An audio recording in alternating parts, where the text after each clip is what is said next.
Thunder POV. O Thunder, napadalaw ka. Nakangiting bungad ng ina ni Morgana sa akin. Agad ako nitong pinapasok sa loob.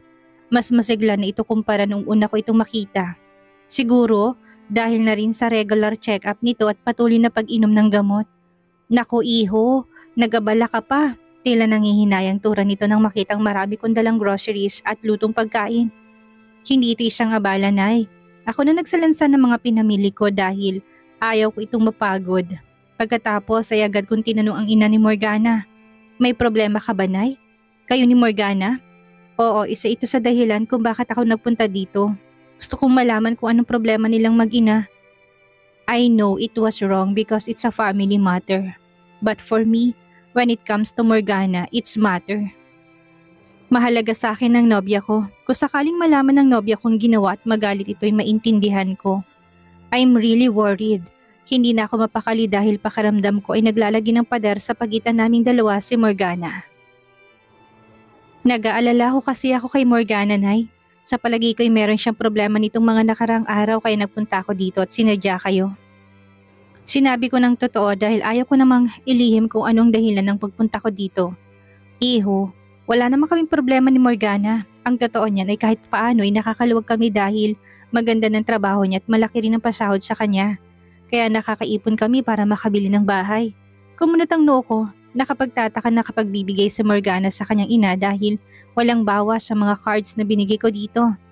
Yes, I gave her an ATM card pero maski piso wala tong bawas. Ang sabi ni Morgana sa akin hindi kailangan dahil may ipon pa sila ng nanay niya. Pero bakit taliwas ang sinabi ng ina ni Morgana sa sinabi sa kanya? Sandali iho, nagkakasama ba kayo ng anak ko sa trabaho? Sa tuwing magkakausap kasi kaming dalawa ay madalas na mabanggit na nandyan ka. Tanong ng ginang, ngumiti ako. Gusto kong sabihin na hindi pero baka magduda to. Si Morgana mismo nakiusap sa akin na kung maaari huwag kong sabihin sa ina nito ang tungkol sa pagsasama namin sa isang bahay dahil tsak ito nasasama ang loob ng matanda. Oho Nay, magkasama nga kami sa trabaho. Hindi ba nabanggit sa inyo ni Morgana ang bagay na yon? Naku, si Morgana talaga. Siguro ay nahihiya siya sa akin at ayaw na mag-isip ako ng masama. Thunder, may tiwala ko sa'yo. Sana huwag mong sasaktan ng anak ko. Mahalin mo siya ng tapat at totoo. Ayaw kong magaya siya sa akin. Malungkot na umiti ang ginang na tila may inaalala. Ang anak ko kasi, hindi siya minahal ng kanyang ama. Kaya sana'y punan mo ng pagmamahal na yun na hindi ko nagawa. I stand for a moment. Ni minsan hindi nabanggit sa akin ni Morgana ang tungkol sa kanyang ama. Hindi minahal. So it's mean buhay pang ama ni Morgana? Pasensya ka na iho, naging madrama talaga ako pagdating sa anak ko. Hanggang pag-iyak lang ang kaya kong gawin. Nagpahito ng luha, tumingin to sa akin ng may pagsamo. Sana mahalin mo siya ng tunay. Bukod kasi sa amin ni Melay ay wala na siyang ibang masasandalan at malalapitan. Walang problema sa ina ng nobya ko, pero bakit madalas tong umiiyak at tulala? Naging exaggerated ba ako sa mga bagay-bagay? Buhay pa palang ama ni Morgana. May galit kayang dalaga sa ama kaya hindi nito kinukwento sa akin ang tungkol dito? Kinuha kong cellphone sa bulsa at tinawagan ng detective na kakilala ko. Yes, Mr. Del Rio? Shit, mura ko sa isip ko. Never mind. Matapos humingi ng pasensya dahil sa abala ibinaba ko ng tawag. Ilang beses akong bumuga ng hangin. Naisip kong ipa-background check si Morgana at alamin ang tungkol sa family background nito pero hindi ko kaya.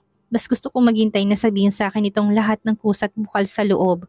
Kung aalamin kong tungkol sa kanya sa pamamagitan ng ganitong pakaramdam, ay binabastos ko siya. Pagkatapos iabot sa parking boy ang susi ng kotse ko'y kagad akong bumaba. Habang sakay ng elevator ay may isa pang gumugulo sa isip ko. Narito ako ngayon para kausapin si Kuya Marcus. Alam kong baka magalit siya sa sasabihin ko pero iniisip ko lang ang kalagayan ni Eva. What do you want? Tanong ng kuya niya nang makita siya. Abala ito sa pagbabasa ng mga papeles na nasa harapan. Coffee? Juice? Magaling talaga sa pamamalakad ng kumpanyang nakakatandang kapatid. Sa kanilang tatlo ay walang tatalo dito pagdating sa dedication, pagdating sa pagpapalago ng kanilang mga negosyo. Nagkaroon man ito ng pamilya ay hindi naging sagabal yon para magawa nito ng maayos ang trabaho. It's about Eva. Agad na ibinaba nitong hawak sa mga papeles na marinig ang pangalan ng asawa. About my wife, Spirit Thunder. Do you remember last time she was in my office, right? Nang tumangot ay itang patuloy siya. She is crying that time while telling me she saw Romel. Agad na nagdilim ang mukha ng kapatid niya nang banggitin itong pangalan ng lalaki. And lately, she called me and told me the same thing. Nakita niya na naman daw si Romel. I know it sounds rude but we both know that it's impossible, right? Romel is dead, kuya. Sa tingin ko ay kailangan mong ipakonsultang asawa mo. Shit, Thunder. Are you telling me that she is lying? We both know Eva. She would never lie. Galit na tura nito, tumango siya bilang pagsang-ayon sa kapatid. Tama ang kuya niya, kailanman na hindi magsisinungaling si Eva. Alam kong bagay na yan.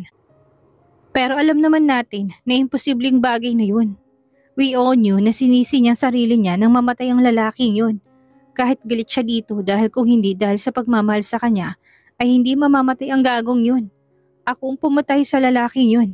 Shut up, Thunder! Namumula sa galit na sigaw ni Marcus. You nearly killed him. Yes, but you never killed him. Nabuhay pa sa ospital ang demonyong yun kaya hindi mo siya pinatay. And also that man deserved to die. He's a desperate bastard.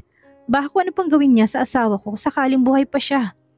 Saglit na namayani ang katahimikan sa pagitan naming dalawa. Alam kong iniisip ngayon ni kuya ang sinabi ko kanina. Wala naman akong hangad na ikakasama para sa asawa niya. Nag-aalala lang ako kay Eva. Ayaw sabihin nitong sabihin sa kapatid kong tungkol sa nakikita nito. Ang gusto nito'y alamin ko munang totoo kung buhay nga ba talagang lalaking yun. Pero sigurado ako, patay na ang lalaking yun at hindi na makapanggugulo pa sa pamilya namin. Lalong-lalo na sa kapatid ko at kay Eva. I'll think about it, Thunder. Thank you for telling me about this. Ani ng kapatid matapos mahimasmasan. Now I knew why my wife is paranoid lately. Binuksan ng kapatid niya ang suot na long sleeve. Now I knew why she bought me this bulletproof vest. Tumatawa na ngayon ang kapatid niya na animoy natutuwa pa at kinikilig. My wife is really worried that something bad might happen to me. Napailing na lang siya habang napapangiti. Naalala pa niya noon na halos isukan nito si Eva pero ngayon ay mukhang mas patay na patay ito sa asawa. I'll talk to my wife about this. Gusto ko rin na mapanatag na siya upang hindi na mag-alala pa sa amin ng mga anak namin. Alam kong kami ang iniisip niya. Ayaw niya kaming mapahamak. Ani Marcus sa kapatid. Morgana POV. Wala akong ginawa ko hindi ang umiyak. Gustuin ko mang isuplong at sabihin sa mga Del Rio. Ang tungkol kay Romel ay pinangungunahan ako ng takot. Oo, naduduwag ako. Binantaan kasi ako ng ama ko na isisiwalat din niya kasabwat ako. Sisiguraduhin daw nitong malalaman ni Thunder na kasama ako sa mga planong ginawa nito. Hindi ko na kaya. Kinakain na ako ng konsensya ko. Narinig kong usapan ni Thunder at Eva. Natatakot ako dahil mukhang may balak na naman masama si Romel kay Eva. Nakakatakot si Romel. Imbis na magbago to at magpasalamat sa ikalawang buhay na ibinigay ng Diyos ay nagagawa pa rin ito na gumawa ng masama. Tumingala ako sa harapan ng mansyon ng mag-asawang Marcos at Eva. Hindi na kasi kaya ng konsensya ko. Hindi na ako makakain at makatulog ng maayos. Bahala na. Morgana! Nakangiting yumakap sa akin si Eva nang makita ako. Niyaya niya akong umupo. Pinaghandaan pa ako nito ng pagkain. Napansin ko na nanlalalim ang mata ni Eva. Mukhang hindi to nakakatulog ng maayos katulad ko. Eva, hinawakan kong kamay niya. Naiiyak na ako. Hindi ko na mapigilan. May gusto sana ako sabihin sa'yo. May problema ba kayo ni Kuya Thunder, Morgana? Nag-aalala niyang tanong sa akin. Hay nako, si Kuya Thunder talaga. Binuli ka niya? Niloko ka niya? Naningkit ang mga mata pa na tanong niya sa akin. Umiling ako. Kilala mo si Romel, hindi ba? Pagkarinig niya ng pangalang Romel ay nadama kong paninigas ng kanyang katawan. Ang totoo niyan. Kapatid ko siya, Eva. Tuluyan na ako napahagulhol ng iyak. Kinuwento ko sa kanya ang totoong dahilan kung bakit ako lumapit kay Thunder. Ang sabi ng ama ko, pinatay siya ni Thunder kaya pumayag ako na tulungan siya. Naggumawa ng paraan para mapabagsak si Thunder. Kailangan ko rin kasi ng pera kaya pumayag din ako. Pero nalaman kong nagsinungaling siya sa akin. Hindi pa patay si Romel, buhay pa siya. Eva! Nag-alala kong tawag sa kanya ng matumbait at mawala ng malay. Panay ang lakad ko sa harap ng kwarto ni Eva habang naghihintay at nag-aalala. Narito kami ngayon sa ospital dahil dinala namin siya dito. Hindi nagtagal ay dumating din kaagad ang asawa nito na si Kuya Marcus. Hindi ito mapalagay at sobrang nag-aalala din. Eva, tawag sa akin ni Thunder. Kararating lang din nito ngayon. Humawak siya sa balikat ko at kaagad na nagtanong, "What happened?" Hindi ko magawang magsalita. Natatakot ako na sabihin sa kanyang mga sinabi ko kay Eva. Maya-maya ay lumabas si Kuya Marcus. Tumingin to sa akin at sinabi na gusto daw ako makausap ni Eva. Nagtataka man silang dalawa ni Thunder ay hindi na lang nila ako tinanong kung bakit.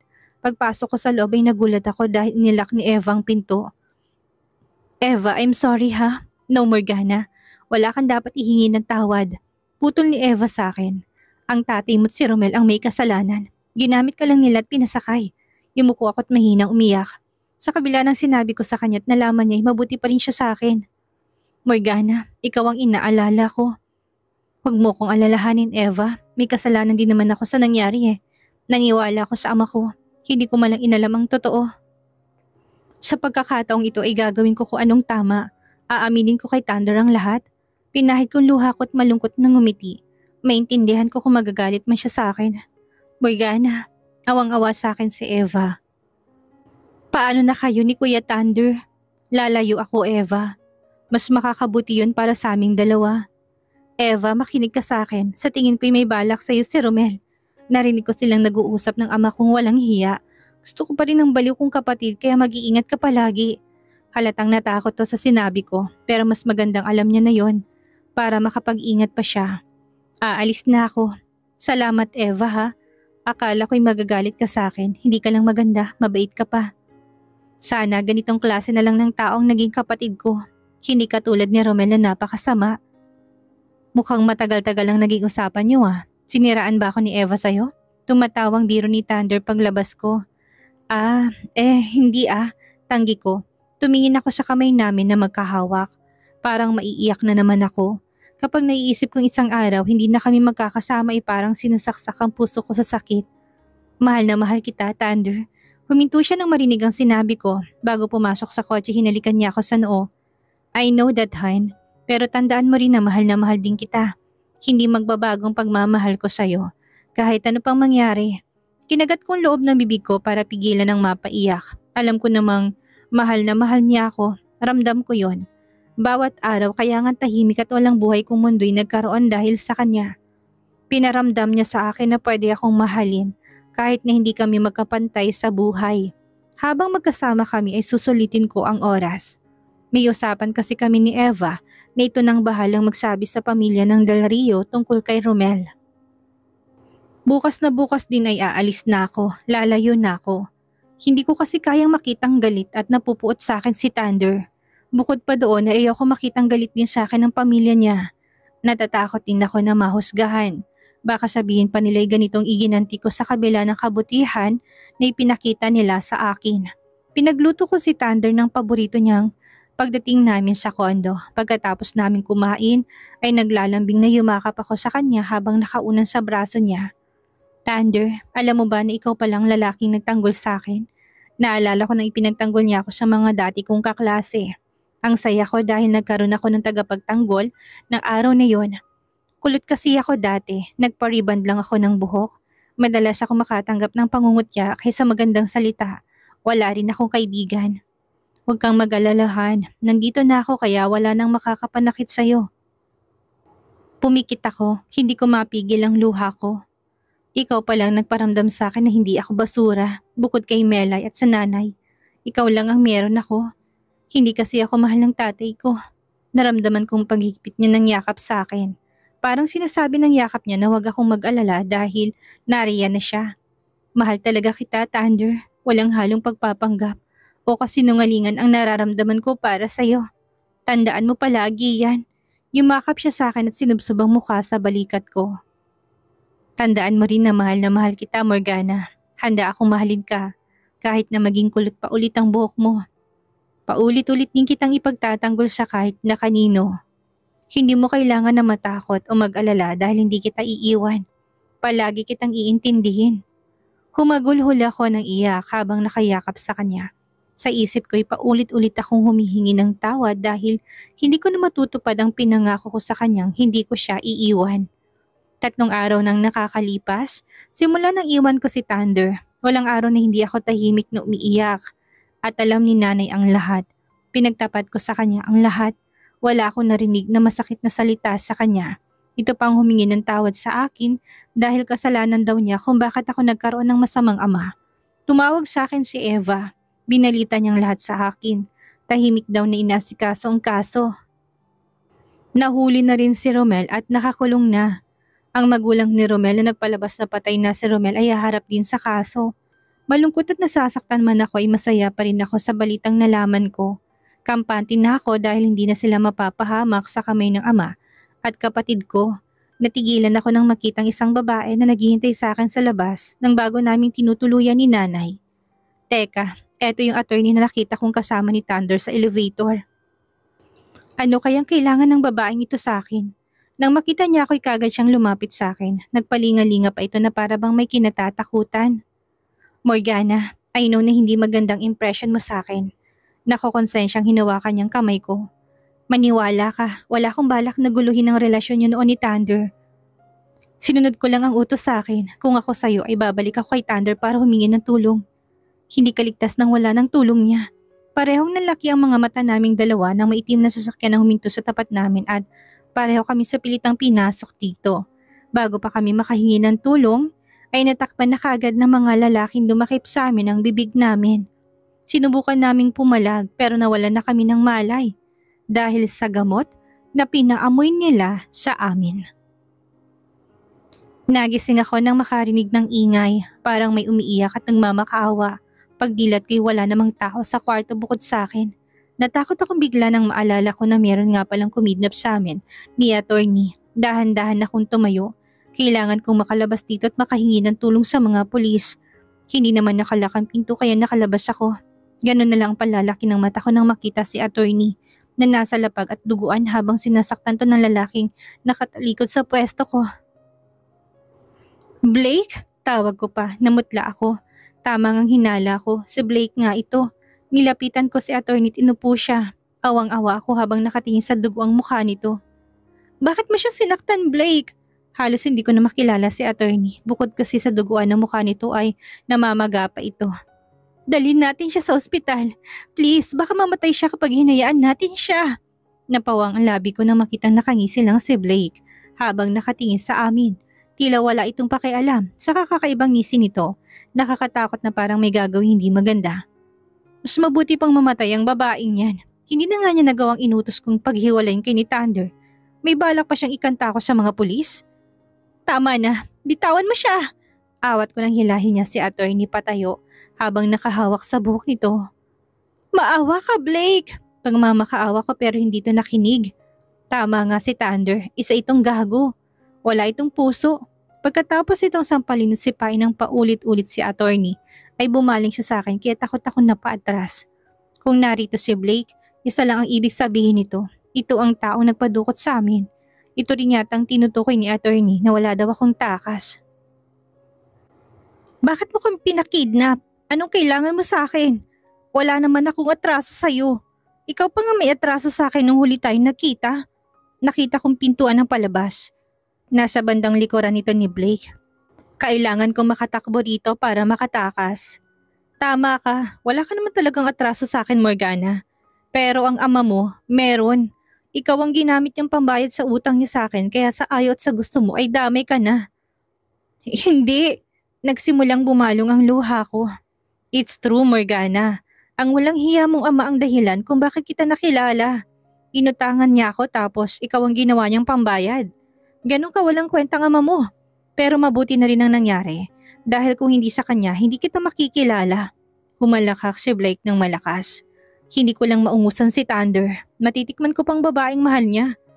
Ang swerte ko naman dahil sa pagkakataong ito'y akong panalo.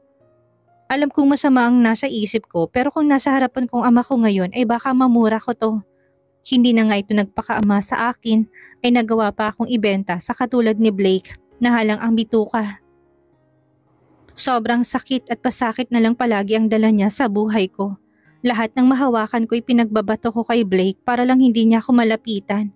Takot na takot ako, paniyang dasal ko sa isip niya sana'y merong dumating at tulungan kami. Aray! Bitawan mo ko! Halos matanggal ang anit ko sa higpit ng pagkakasabunot niya sa akin. Talagang masasaktan ka kung panayang palag mo. Mabuti pa huwag ka nang pumalag para hindi ka masaktan. Gusto mo bang magaya sa babaeng yan? Tukoy nito kay attorney. Matutulad ka sa kanya. Gusto mo ba yun ha, Morgana?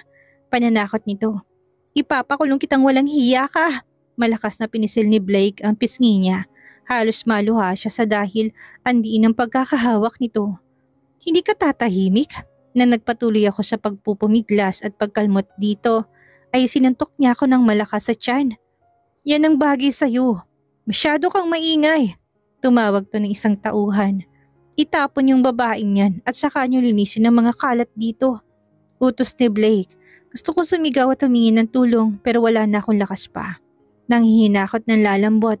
Masakit pang anit ko dahil kinaladkad ako nito hawak ang buhok ko. Pakiramdam ko'y matatanggal ang anit ko sa sobrang sakit. Bakit nangyayari sa akin to? Karma ko ba ito dahil sa ginawa ko kay Thunder? Mas lalo akong naluha nang ihagis ako ni Blake sa ibabaw ng kama. Nawawalan na ako ng pag-asa. Alam kong imposible pero darating kaya siya? Ang pag-asa sa puso ko'y bumalik na makita kong marahas na pagbukas ng pinto. Thunder! Akala ko hindi na siya darating pero mali ako dahil katulad ng dati ay narito siya para iligtas ako. Kitang-kita kung paano bugbugin ni Thunder at nang kakambal nitong si Logan si Blake. Dumating din si Melay. Umiiyak itong nakayakap sa akin. Morgana! Thanks God you're safe! Sobra kami nag-alala sa'yo ni nanay. Nag-aalalang sabi ni Melay sa akin. Maraming dumating na mga pulis. Hinuli si Blake at ang mga tauhan nito. Nakahinga ako ng maluwag dahil naligtas din si attorney bago pa niya itutuluyang mapatay ng mga tauhan ni Blake. Naramdaman ko na lang ang pag-angat ng katawan ko sa ere. Si Thunder, buhat niya ako. Sa bisig niya umiyak ako ng umiyak. Halo-halong nararamdaman ko. Pasasalamat at pangungulila sa kanya, hindi malubang lagay ko pero ang daming bumisita sa akin. Hiyang-hiya ako sa magulang ni Thunder at hindi ko magawang tumingin sa kanila dahil sa labis na hiya sa nagawa ko sa anak nila.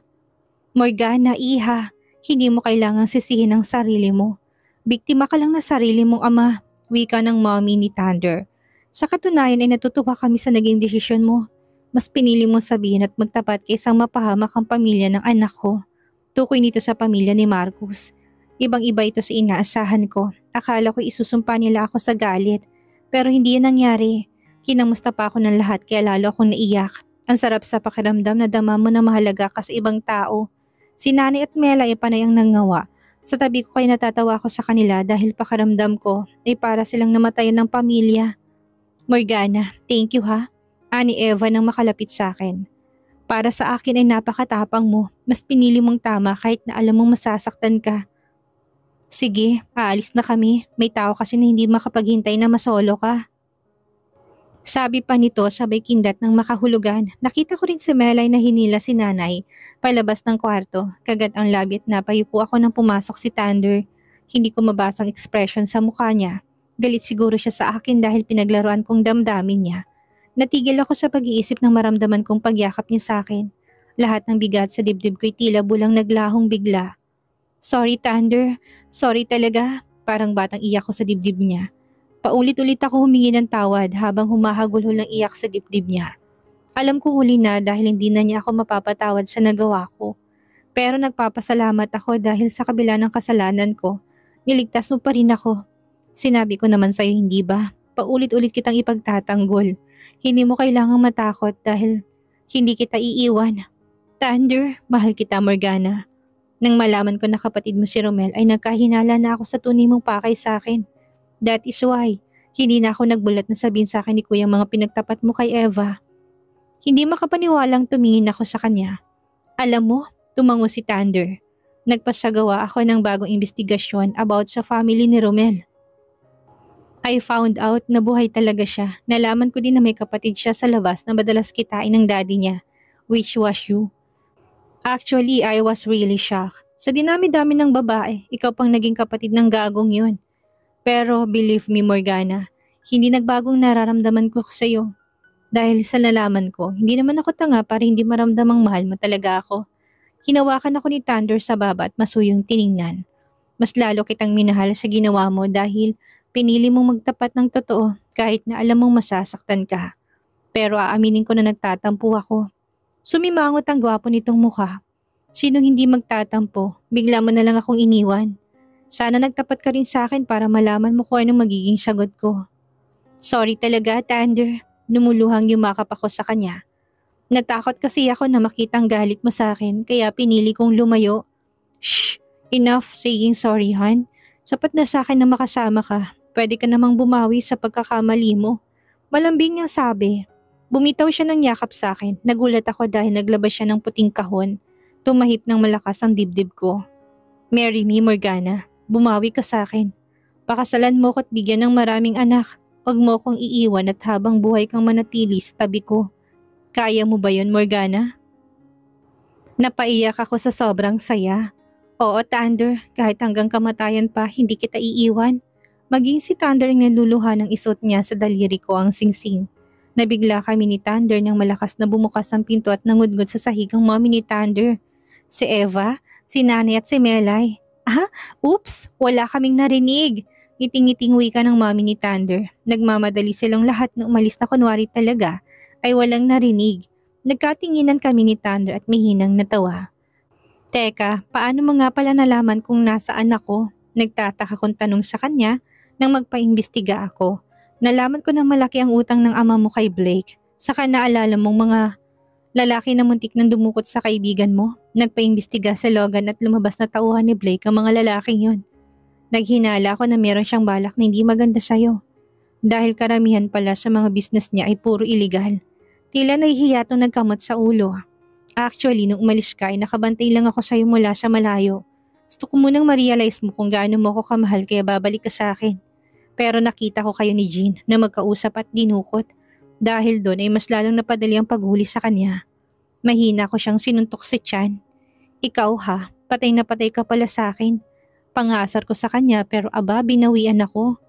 Mas patay na patay ka yata sa akin. I saw you everyday crying. Maski sa daan iniiyakan mong pag-iwan mo sa akin. Nalukot ang mukha ko. Ah, ganun ha? Malakas ko siyang kinurot sa tagiliran. Pero hinuli niyang kamay ko at mariin akong hinalikan. Mahal na mahal kita, Morgana. Ikaw lang ang babaeng bumihag sa puso ko. At wala nang iba, kaya sana alagaan mo ko. Hanggang sa pagtanda natin. Muli ay hinalikan niya ako sa labi. Mas matagal, mas malalim. Mahal na mahal din kita, Thunder del Rio. Sa pagkakataong ito'y wala na akong ililihim at itago sa'yo. Salamat sa pagmamahal at pagprotekta sa akin. Pangako alagaan kita, aalagaan kong pamilyang bubuuhin nating dalawa. Dati sa buhay ko, hindi ako nangangarap na magkaroon ng lalaking magmamahal sa akin. Akala ko kasi imposible. Wala kaming halos makaing masarap na ulam. Wala akong pambili ng mga usong damit. Walang maganda sa akin. Wala akong kaibigan. Tanging nanay ko lang ang meron ako at nakontento na ako doon. Tingin ko sa sarili ay malas. Wala nang ama. Kinukutya pa ng marami dahil sa anak ako sa buho at isa daw pokpok ang nanay ko dahil naanakan lang ng kung sino. Lahat ay puro pasakit at hirap pero nagbago lahat ng yun nang makilala ko si Thunder. Hindi naging maganda ang una kong expression sa kanya dahil mapagmataas siya at walang puso. Akala ko rin na isa siyang mamamatay tao. Pero sino mag-aakalang mababago ko ang pagiging bato ng puso niya? Sinong mag-aakalang ako ang mamahalin niya sa dinami-dami ng babaeng nakakandarapas sa kanya? Normal na babae lang naman ako, wala pang pera. Pero minahal niya pa rin ako at napakaswerte ko sa bagay na yon. Han, tuwang-tuwa na lumapit sa akin si Thunder. Agad na nalukot ang mukha ko na makita kung anong dala-dala niya. Han naman bakit araw-araw na lang damo at kamote ang pinapakain mo sa akin? Nagsasawa na ako, pagmamaktol ko. Isang buwan na kasing ganitong kinakain ko talagang sawang-sawa na ako. Simula na mag-8 buwan ng tiyan ko ay naging mapagbantay na ito sa lahat ng kinakain ko. Han, kailangan mo mag-diet dahil yun ang sinabi ng doktor. Ayaw mo naman ng cesarean kaya magtiis kang kumain ito. Ayaw ko lang mahirapan kang manganak. Masyado nang malaki si baby sa loob ng tiyan mo. Inaalala lang kita dahil mahal na mahal ko kayo. Hinalikan pa nito ang malaking umbok ng tiyan ko. Napangiti ako. Hay nako, kapag ganito si Thunder ay nawawalan na ako ng reklamo at napapangiti na lang. Alam ko namang para sa akin talaga ang ginagawa nito. Biruin mo, bago pumasok sa office ay personal nitong inasikaso ang lahat ng kailangan ko. Bakit nga pala nandito ka? Nakataas ang kilay kong tanong. Dapat ay nasa opisina na ito ng ganitong oras eh. Nagsalubong ang kilay niya habang nakatingin sa akin. Simula ngayon, hindi na muna ako papasok. I'm the boss and I'm capable to do that. Ouch! Daing nito ng kurutin ko sa braso. Han, hindi na magbabagong desisyon ko. Babantayan kita at aalagaan hanggang sa mga anak ka. Saka hindi mo ba alam kung anong date ngayon? Nagpapadyak ako ng paa sa inis. Happy wedding anniversary, nakaingos kong bate. Han, bakit nakasimangot ka? Parang hindi ka masayang makasama ako sa araw ng wedding anniversary natin ha? Nagdadamdam na tumalikod si Thunder. Napalabi ako. Anong hindi masaya? Kainis ka kasi eh. Dahil nandito ka, hindi na kita maso-surprise. Nang humarap sa kanya si Thunder ay todong ngisi na to. Surprise? Ngumuso ako. Ipagbibake sana kita ng cake at saka kita pupuntahan sa office. Nawala ang ngisi nito sa mukha. Han naman, alam mo namang bawal sa yung kumilos at tumayo ng matagal. Tutulungan naman ako ni Mommy at Melite saka ni Eva eh. Saka ayaw kong bumili sa labas dahil mas gusto kong gawa ko at pinaghirapan ko. Mas special ang ganun, hindi ba? Napangiti siya sa sinabi ko. Natuwa ito't yumakap sa akin at saka ako pinaghahalikan sa noo. Thank you, Han. I really appreciate it. Kahit ano pa yan, basta galing sa'yo. Happy 5th wedding anniversary. I love you so much. Tumingin ako sa kwintas ni sinuot niya sa akin. Thank you, Han. Tuwang-tuwang sad ko nang makitang si Dora ang pendant ng kwintas ko. Oo, si Dora. Pangarap ko kasi nung bata pa ako na mangolekta ng mga item na ganito pero wala lang kaming pera ni nanay. Kinawento ko yun sa asawa ko. Nakakahiyaman pero sinabi ko pa rin. Ayaw ko na kasing maglihim. Simula nang malaman yun ni Thunder ay palagi niya akong binibilhan ng mga ganito kaya tuwang-tuwa ako. Mommy, hindi po ba magbe-bake pa tayo ng cake para po kay Daddy? Nakapajama pang sabi ng panganay namin na anak, pupungas-pungas pa ito habang kinukusot ang mata. Halatang kagigising lang. Kailangan niyo ba ng tulong ni Daddy? Namilog ang mata ng panganay nila nang marinig ang boses ng ama. Daddy! Tuwang-tuwang sambit nito at patakbong nagpabuhat kay Thunder. Napangiti ako, masaya at kontento na ako sa buhay ko. Meron akong mapagmahal at mabuting asawa at napakabait na anak at madadagdagan pa sa susunod na buwan. Lahat ng pagtitiis ko sa sakit at hirap ng bata pa ako ay pinalitan ng Diyos ng napakagandang regalo. Thunder, tawag ko sa asawa ko na kargang anak namin. Nang lumingon siya sa akin ay ngumiti ako. I love you. Mahal na mahal kita. Happy anniversary ulit ngayon at sa susunod pang mga taon. Madamdamin kong saad. I love you more, Han. Mas mamahalin kita araw-araw. Hanggang sa pagtanda natin. Sagot niya sa akin at sabay pa silang nag-flying kiss ng panganay namin. Araw-araw naming mamahalin ng isa't isa. Itong pangako namin ni Thunder. At hindi magbabago yon. Dito na po nagtatapos ang kwentong pag-ibig ni Thunder at Morgana. Maraming salamat po sa lahat ng sumuporta at sumubaybay. Muli magkita-kita po tayo sa susunod pa nating mga istorya.